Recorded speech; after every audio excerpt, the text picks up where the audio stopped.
ఎందుకంటే మీరు చూడండి, ఒక లేఅవుట్ ఉన్నది, ఒక రియల్ ఎస్టేట్ వెంచర్ ఏదో వేసిండు, వాడు ఏం చేస్తాడు, రెరా అప్రూవల్ కి పోతాడు. ఉన్నది కదా, అది గవర్నమెంట్ కి సంబంధించిన ఒక వ్యవస్థ. ప్రజలు చూసే వాళ్ళు, కొనుక్కునే వాళ్ళు, వాడు బ్రోచర్లు, అందమైన బ్రోచర్లతోని పబ్లిక్ లోకి వెళ్తాడు. పబ్లిక్ లోకి వెళ్ళి మా ఇది వెంచర్ ఉంది, దీన్ని కొనుక్కోండి, ఇంత ఇంత అని చెప్తాడు, రేట్ పెడతాడు. పబ్లిక్ ఏం చేస్తారు, రెరా వెబ్సైట్ లోనో దాంట్లోనో వెళ్ళి చెక్ చేసుకుని ఈ లేఅవుట్ ఉందా లేదా. వాడు అప్రూవల్ ఇచ్చిన లేఅవుట్ అందులో ఉంటది.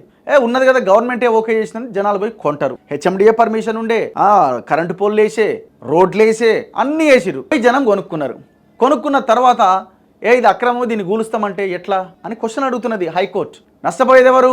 Common men. తప్పు చేసింది ఎవడు?